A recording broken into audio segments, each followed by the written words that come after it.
സഹൃദയ GKKC അവതരിപ്പിക്കുന്ന 8ാമത് കലോപഹാരം കഥാ സംവിധാനം നിർവഹണം രാജു എസ് തപ്പാൻ. സംഭാഷണ പ്രാധാന്യമുള്ള കലാരൂപമായതിനാൽ നിശബ്ദരായി ശ്രവിക്കുവാൻ ശ്രദ്ധിക്കുമല്ലോ. സമർപ്പണ ജീവിതം ഒരു യാത്രയാണ്. അവിടെ പതിവുകളുടെ ചിരിയുണ്ട്, സഹനങ്ങളുടെ കണ്ണീരുണ്ട്, കൂട്ടായ്മയുടെ സ്നേഹമുണ്ട്. ഞങ്ങൾ ആരംഭിക്കട്ടെ. ചില ജീവിതങ്ങൾ അങ്ങനെയാണ്. പ്രതിബന്ധങ്ങൾ എത്രയേറിയാലും ഒടുവിൽ ആ വഞ്ചി ലക്ഷ്യസ്ഥാനത്തിൻ്റെ കരയ്ക്കെത്തിയിരിക്കും. സ്നേഹപൂർവ്വം ഞങ്ങൾ ആരംഭിക്കട്ടെ. ആത്മാവിൻ്റെ മഴവില്ല മഴവില്ല.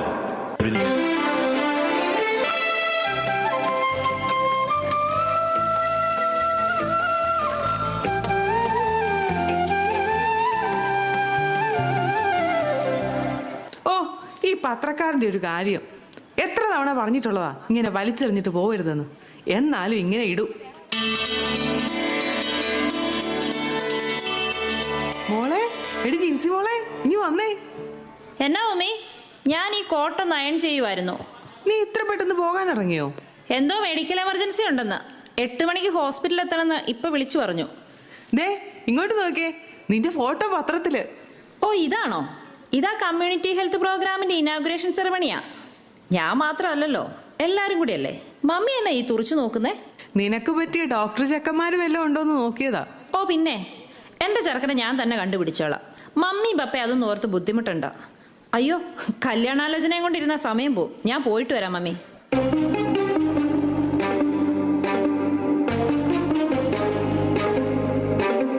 മോളിവിടെ ഉണ്ടോ? ഉണ്ട്. രാവിലെ എന്തോ എമർജൻസി കോൾ ഉണ്ടെന്ന് പറഞ്ഞ് ഹോസ്പിറ്റലിൽ പോകാൻ ഇറങ്ങും അവള്. പപ്പ, ഞാൻ പോവാ. ഡ്യൂട്ടിക്ക് കയറണം. ഇപ്പൊ തന്നെ ലേറ്റ് ആയി. സൂസൻ, കുരിക്കാട്ടിലെ ഫിലിപ്പിന്റെ മകൾ വെറും MBBS കാരിയായ മാത്രം പോരാ, MD കൂടെ എടുത്ത് എനിക്ക് അവളെ വലിയൊരു ഹോസ്പിറ്റലിന്റെ മുഴുവൻ അധികാരിയാക്കണം. എങ്കിലേ എന്റെ കണക്കുകൂട്ടലുകളൊക്കെ ശരിയാവൂ. കുടിക്കാൻ ചായയാണോ കാപ്പിയാണോ?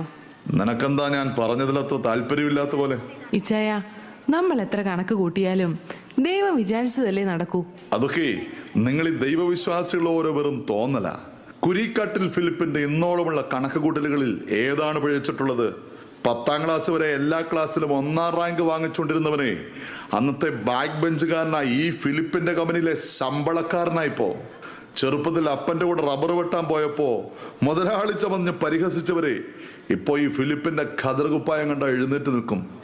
മൂത്തവനെ വക്കീലാക്കിയത് ചിലതൊക്കെ കരുതിക്കൂട്ടി തന്നെയാ. 40 ലക്ഷം മുടക്കി മകളെ പഠിപ്പിച്ച് ഡോക്ടറാക്കിയതേ അതിന്റെ 10 ഇരട്ടി ഉണ്ടാക്കാമെന്ന ആത്മവിശ്വാസത്തിൽ തന്നെയാ. ഇവിടെ എവിടെയാടി ഫിലിപ്പിന്റെ കണക്കുകൂട്ടൽ തെറ്റിയത്? നീ പറ സൂസമ്മേ. ഇച്ചായൻ ഇങ്ങനെ അഹങ്കാരം പറയല്ലേ, കർത്താവിന് അത് ഇഷ്ടപ്പെടത്തില്ല. ഈ കോവിഡും വെള്ളപ്പൊക്കവും ഉരുൾപൊട്ടലും ഒക്കെ ഉണ്ടായപ്പോ നീയൊക്കെ പറയുന്ന കർത്താവ് എവിടെയായിരുന്നു? ആ വിശ്വാസമൊക്കെ ഞാൻ പണ്ടേ എന്റെ മനസ്സിൽ നിന്ന് ഇറക്കി വിട്ടതാ. തർക്കിക്കാൻ എനിക്ക് അറിയത്തില്ല ഇച്ചായ. പക്ഷേ ഇച്ചായ, ഇതൊക്കെ ഇച്ചായന്റെ വെറും തോന്നലുകളാ. അത്രേ എനിക്ക് പറയാൻ അറിയത്തുള്ളൂ. എന്നാ ഞാൻ ഒരു കാര്യം കൂടി പറയാം. എൻ്റെ ഒരു സുഹൃത്തിൻ്റെ മകൻ ഒരു ഡോക്ടറുണ്ട്, പേര് ജോജി. അവളുടെ ഹോസ്പിറ്റലിൽ തന്നെയാണ് ഇപ്പോൾ വർക്ക് ചെയ്യുന്നത്. അവൾക്ക് അവൻ നന്നായിട്ട് ചേരുമെന്ന് തോന്നുന്നു. തന്നെയല്ല, ടൗണിൽ ഒരു മൾട്ടി സ്പെഷ്യാലിറ്റി ഹോസ്പിറ്റൽ അവർ ഇപ്പോൾ പണിതുകൊണ്ടിരിക്കുക. ഞങ്ങളത് പറഞ്ഞങ്ങ് ഉറപ്പിച്ചു. പിള്ളേർക്ക് തമ്മിൽ ഇഷ്ടമാണോന്ന് അറിയാതെ എങ്ങനെയാ?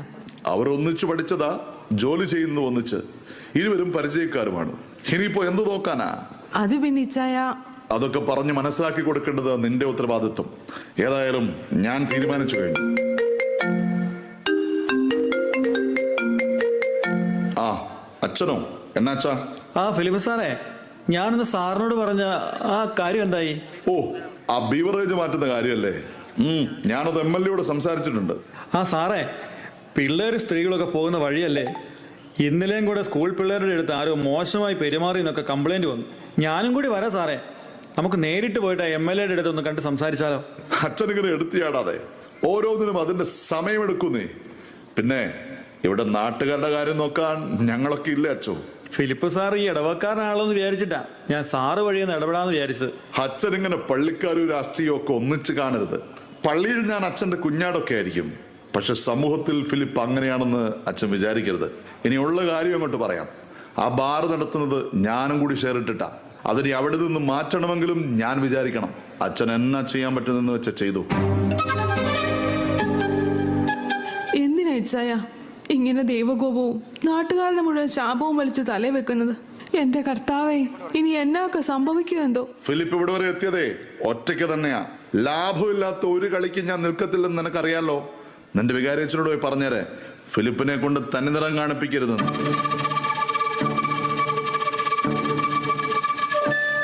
എന്റെ ഈശോയെ, എന്റെ ഫിലിപ്പച്ചായന്റെ മനസ്സൊന്ന് നീ മാറ്റണേ. എന്തെങ്കിലും ആ പള്ളിയിലൊന്ന് കയറാൻ തോന്നിയാ മതിയായിരുന്നു. അതിനി എന്റെ ജീവൻ കൊടുത്തിട്ടാണെങ്കിലും വേണ്ടുവല്ല. അത് മാത്രം എന്റെ പ്രാർത്ഥന.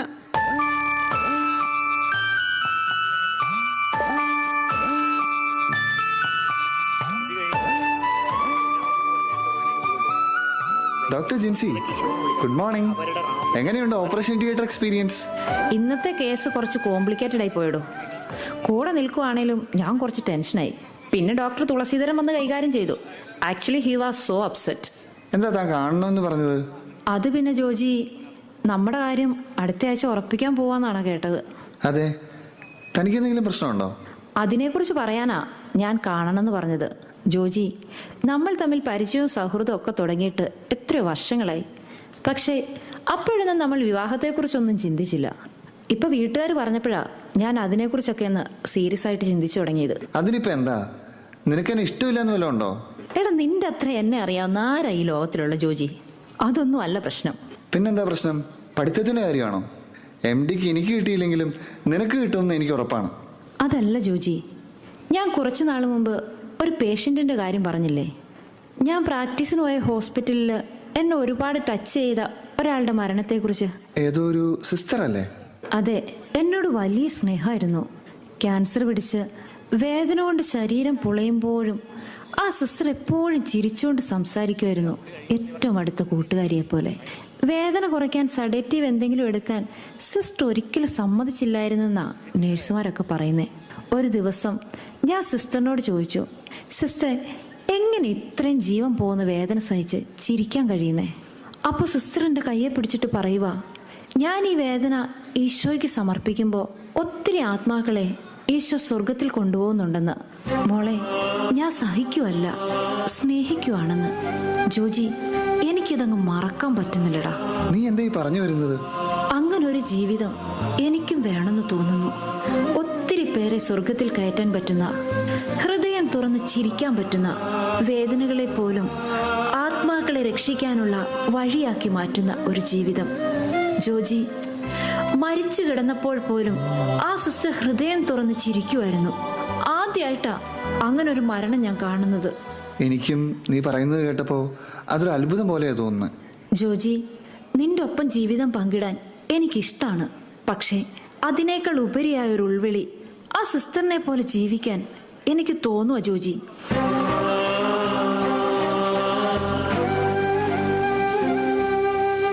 ഇതൊരു തോന്നൽ മാത്രമാണോന്നറിയാൻ ഞാൻ ഒരുപാട് പ്രാർത്ഥിച്ചു നോക്കി. എന്നാൽ അതല്ല. കാരണം അത് ഓരോ ദിവസവും എൻ്റെ ഉള്ളിലിരുന്ന് ശക്തിപ്പെട്ടുകൊണ്ടിരിക്കുക.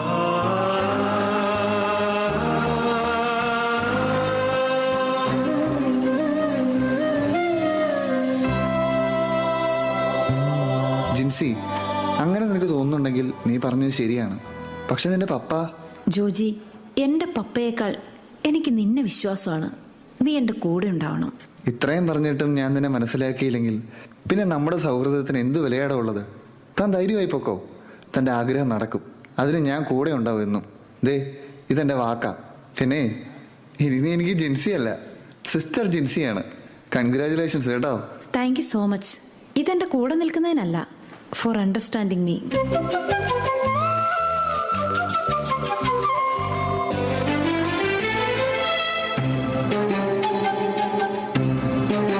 ജിൻസി, എടി ജിൻസി.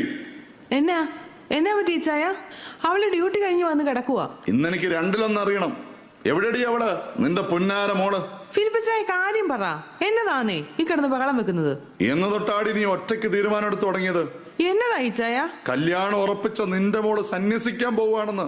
ഞാൻ പറഞ്ഞുറപ്പിച്ച കല്യാണം അവള് മുടക്കി. അവൾക്ക് കന്യാസ്ത്രീയാകാൻ പോകണമെന്ന്. എന്നെ മോളെ ഈ പറയുന്നത്? മമ്മി, എനിക്കെന്റെ ജീവിതം അങ്ങനെയാണെന്നാണ് തോന്നുന്നത്. അതെന്റെ ഉറച്ച തീരുമാനമാണ്. ജോജിയോട് ഞാൻ കാര്യങ്ങൾ പറഞ്ഞു. എടീ, ഈ കുരിക്കാട്ട് ഫിലിപ്പിന് ജീവനുണ്ടെങ്കിൽ നിന്റെ കല്യാണം ഞാൻ വിചാരിച്ച പോലെ നടത്തിക്കും. പപ്പ, എന്റെ ജീവിതം എങ്ങനെയാണെന്ന് തീരുമാനിക്കാനുള്ള പ്രായം എനിക്കുണ്ട്. വിവാഹപ്രായം എത്തിയ ഒരു പെൺകുട്ടിയാണ് ഞാൻ. മോളെ, പപ്പയോട് ഇങ്ങനെയാണോ സംസാരിക്കുന്നത്? അവൾ പറയട്ടെ. പ്രായപൂർത്തിയായവൾക്ക് പറയാനുള്ളത് എന്താണെന്ന് ഞാൻ കൂടി ഒന്ന് കേൾക്കട്ടെ. ലക്ഷങ്ങൾ കൊടുത്ത് ഞാൻ ഇവിടെ പഠിപ്പിച്ചതേ ഏതെങ്കിലും കന്യാസ്ത്രീ മഠത്തിന് കാശുണ്ടാക്കി കൊടുക്കാനല്ല. പപ്പയ്ക്കെല്ലാം പൈസ കൊണ്ട് അളക്കാൻ മാത്രമേ അറിയത്തുള്ളൂ. ഈ ലോകത്ത് പൈസ കൊണ്ട് വാങ്ങാൻ പറ്റാത്ത ഒരുപാട് കാര്യങ്ങളുണ്ട്. അതിലൊന്നാണ് ഈ ആത്മസംതൃപ്തി എന്നൊക്കെ പറയുന്നത്. അത് പ്രതിഫലം ആഗ്രഹിക്കാതെ നന്മ ചെയ്യുമ്പോൾ മാത്രം കിട്ടുന്നതാ പപ്പ. ലാഭം നോക്കി മാത്രം ജീവിക്കുന്ന പപ്പയ്ക്ക് അതൊന്നും ഒരിക്കലും മനസ്സിലാത്തില്ല പപ്പ. എനിക്ക് ഏറ്റവും അധികം സന്തോഷം തരുന്നതേ ഒരു സന്യാസിനിയായി ജീവിതം മുഴുവൻ മറ്റുള്ളവർക്ക് വേണ്ടി മാറ്റിവെക്കുമ്പോഴാണെന്ന് തിരിച്ചറിഞ്ഞിട്ട് തന്നെയാണ് ഞാൻ ഈ ജീവിതം തിരഞ്ഞെടുത്തത്. ഈ ഫിലിപ്പ് ജീവനോടെ ഇരിക്കുമ്പോൾ നിന്നെ സമ്മതിക്കത്തില്ല.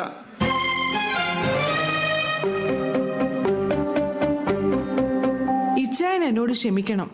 മോളെ, നിന്റെ തീരുമാനം ഉറച്ചതാണെങ്കിൽ ഈ മമ്മി കൂടെ ഉണ്ടാവും. ഈശോ നിന്നെ വിളിച്ചിട്ടുണ്ടെങ്കിൽ ആരൊക്കെ എതിർത്താലും നീ ഒരു സിസ്റ്റർ ആകും. ഇച്ചായ, ദൈവം വിളിച്ച നമ്മളായിട്ട് എതിര് നിൽക്കരുത് ഇച്ചായ.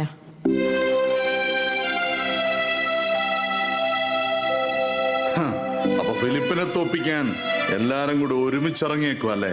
ഫിലിപ്പ് സാറേ, ഇത് ജയത്തിന്റെയും തോൽവിയുടെയും ഒന്നും കാര്യമല്ല. ജിൻസിക്ക് അങ്ങനെ ഒരു ബോധ്യം ഉണ്ടെങ്കിൽ അവൾ ആ ജീവിതം തിരഞ്ഞെടുക്കട്ടെ. അതിന് നമ്മൾ തടയിട്ട അത് വലിയ ദുരന്തമാവുകയുള്ളൂ. എന്നാ ഇവിടെ വെച്ച് ഫിലിപ്പ് ഒരു കാര്യം കൂടി അങ്ങ് പറയുക. ഇനി ഫിലിപ്പിന് ഇങ്ങനെ ഒരു മോളില്ല. നീ മരിച്ചുപോയെന്ന് ഞാൻ വിശ്വസിച്ചോളാം. കൊണ്ടുപോയിക്കോ എങ്ങോട്ടാന്ന് വെച്ചാ. നീ കുരിക്കാട്ട് തറവാടിന്റെ പടി ചവിട്ടാൻ നീ വന്നേക്കരുത്. അതിന് ഞാൻ ചത്തുമലച്ച് കിടന്നാ പോലും.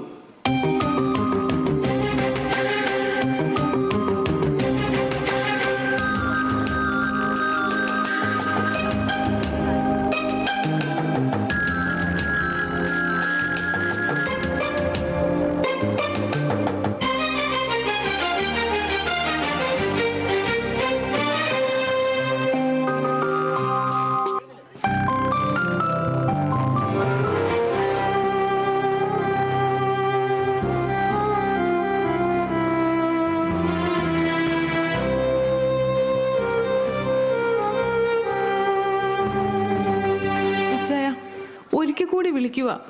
ഇന്ന് നമ്മുടെ മോളുടെ ഉടുപ്പിടിയിലല്ലേ? നമുക്ക് അവിടെ വരെ ഒന്ന് പോകാം ഇച്ചായ. കുരിക്കാട്ടിൽ ഫിലിപ്പിന് ഒറ്റ വാക്കും ഒറ്റ അപ്പനമേ ഉള്ളൂ എന്ന് സൂസമ്മയ്ക്ക് ഞാൻ പറഞ്ഞു തരണ്ടല്ലോ. എന്നാ ഞാനെങ്കിലും ഒന്ന് പൊക്കോട്ടെ. അവള് വല്ലാതെ സങ്കടപ്പെടുന്നുണ്ടാവും. പൊയ്ക്കോ. പിന്നെ ആ വഴി അങ്ങ് പൊക്കോണം. തിരിച്ചിങ്ങോട്ട് വരണ്ട. ഇതെന്റെ വീടാ. അപ്പൊ നീ പോകാനുള്ള വണ്ടി വരെ തയ്യാറാക്കിയിട്ടാ ഈ നാടകം കളിക്കുന്നല്ലേ?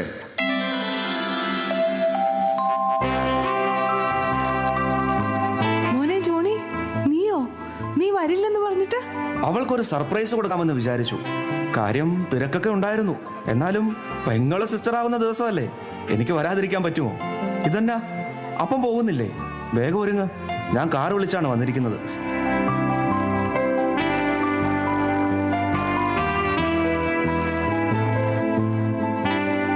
മോനെ, ഞാൻ എത്ര പറഞ്ഞിട്ട് ഇച്ചായൻ കേൾക്കുന്നില്ല. എന്നാ മമ്മി ആ കാറിന് പൊയ്ക്കോളൂ. ഞാൻ പപ്പയെ കൂട്ടിക്കൊണ്ട് ഇവിടുത്തെ കാറിന് വന്നോളാം. എനിക്കൊന്ന് ഫ്രഷ് ആവുകയും വേണം. ആദ്യം തന്നെ ആരെയും കണ്ടില്ലെങ്കിൽ അവള് വല്ലാതെ വിഷമിക്കും. മോൻ വല്ലതും കഴിച്ചോ? അതൊക്കെ ഞാൻ നോക്കിക്കോളാം. ഇപ്പൊ മമ്മി ചെല്ല്.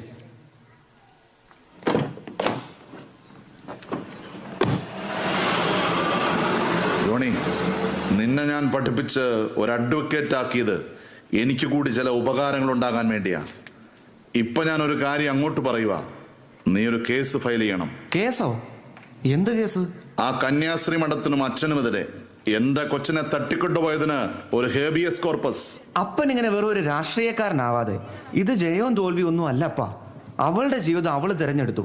അവള് പറഞ്ഞ സിസ്റ്റർ ഉണ്ടല്ലോ, ഞങ്ങൾ ഒന്നിച്ച് ലോ കോളേജിൽ പഠിച്ചതാ. ഞങ്ങളുടെ 1ാം റാങ്കുകാരിയാ സിസ്റ്റർ കാതറിൻ. വക്കീലായിട്ട് അവള് വാദിച്ചതൊക്കെ പാവങ്ങൾക്ക് വേണ്ടിയായിരുന്നു. ആ എൻഡോസൾഫാൻ ഫാക്ടറിക്കെതിരായി സമരം ചെയ്തവരുടെ കൂട്ടത്തിൽ ഈ സിസ്റ്ററും ഉണ്ടായിരുന്നു. അപകടമാണെന്നറിഞ്ഞിട്ടും ആ പാവങ്ങളെ രക്ഷിക്കാൻ അവസാനം വരെ അവർ പോരാടി. അങ്ങനെ അവർക്ക് ക്യാൻസർ പിടിപെട്ടത്. ഇപ്പോൾ ആ ഫാക്ടറി പൂട്ടിയിട്ടുണ്ടെങ്കിൽ അതിന്റെ കാരണം ആ സിസ്റ്ററിന്റെ ഒറ്റ കഷ്ടപ്പാടാണ്. ഒരു മീഡിയ അത് റിപ്പോർട്ട് ചെയ്തില്ല. എന്റെ സ്വപ്നങ്ങൾ അവള് തകർത്ത് കളഞ്ഞത്. ഡോക്ടറാക്കി അവളെ വലിയ ഹോസ്പിറ്റലിലാക്കി ഈ നാട് ചെയ്തുണ്ടാക്കുന്ന പൈസ കൊണ്ട് മനസ്സമാധാനത്തോടൊന്ന് ഉറങ്ങാൻ പറ്റുമോ അപ്പാ? ഇത്രയും കാലം ഈ രാഷ്ട്രീയത്തിലെ സ്വാധീനം കൊണ്ട് അപ്പനുണ്ടാക്കിയ പൈസ കൊണ്ട് എന്തെങ്കിലും പ്രയോജനം ഉണ്ടായോ അപ്പാ? ഒരു ദിവസമെങ്കിലും അപ്പൻ മനസ്സമാധാനത്തോടെ... ഇല്ലടാ, അവളോട് ക്ഷമിക്കാൻ എനിക്ക് പറ്റില്ല. ഇപ്പോ നിന്നോടും.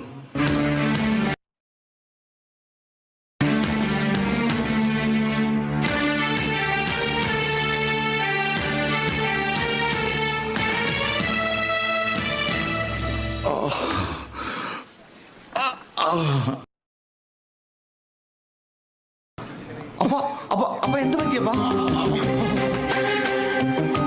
നമുക്ക് ഹോസ്പിറ്റലിൽ പോവാം.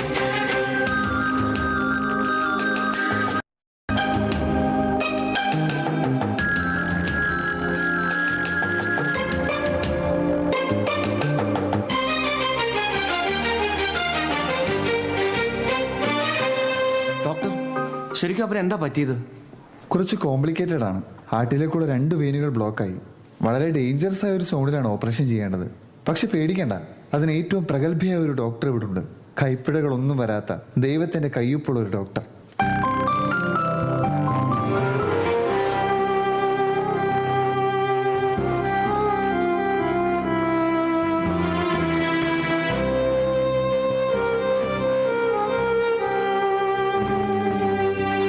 പപ്പാ, എങ്ങനെയുണ്ട് ഇപ്പോൾ? വേദന കുറവുണ്ടോ? എന്നെ ഒന്ന് എഴുന്നേൽപ്പിച്ചിരുത്തുവോ?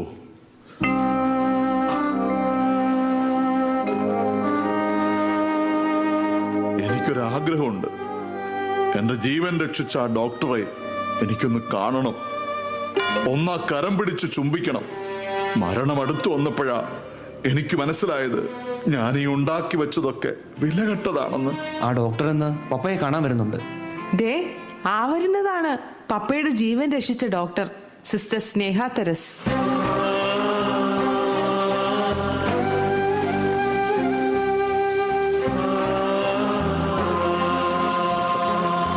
ഒരുപാട് നന്ദി എന്റെ ജീവൻ രക്ഷിച്ചതിന്. ഇതെന്റെ ജിൻസി മോളല്ലേ? മോളെ, ഫിലിപ്പച്ചായ, എന്തുമാത്രം വെറുത്തതാ എന്റെ മോളെ. എന്നിട്ട് ഇച്ചായന്റെ ജീവൻ രക്ഷിക്കാൻ ഒടുവിൽ എന്റെ മോളെ തന്നെ ഈശോ അയച്ചത് കണ്ടോ?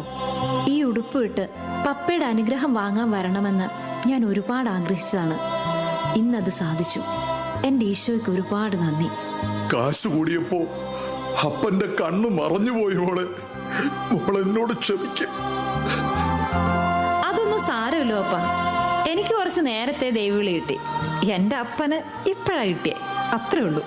ഇപ്പൊ എനിക്ക് സന്തോഷമായി. കാരണം ഏറ്റവും വലിയ ധനികനാണ് ഇപ്പൊ എന്റെ മോളെ ഞാൻ കൊടുത്തേക്കുന്നത്. എന്നാ ആ ധനികന്റെ പേര് ഇച്ചായനൊന്ന് പറഞ്ഞേ, എല്ലാരും കേക്കട്ടെ. എനിക്ക് ആയുസ് നീട്ടിത്തന്ന, ഒരവസരം കൂടി ജീവിതത്തിൽ തന്ന എന്റെ കർത്താവ് ഈശോ മിശിഹ.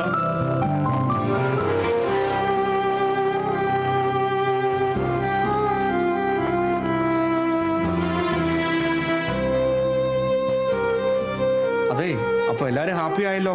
കുരിക്കാട്ടിലെ ഫിലിപ്പച്ചായന്റെ ഹൃദയമാറ്റ ശസ്ത്രക്രിയ വിജയകരമായി നടന്നിരിക്കുന്നു. അപ്പൊ നമുക്കിതൊന്ന് ആഘോഷിക്കണ്ടേ? അതിനുവേണ്ടി നമ്മൾ എങ്ങോട്ടാ പോകുന്നത് ഫിലിപ്പച്ചായ?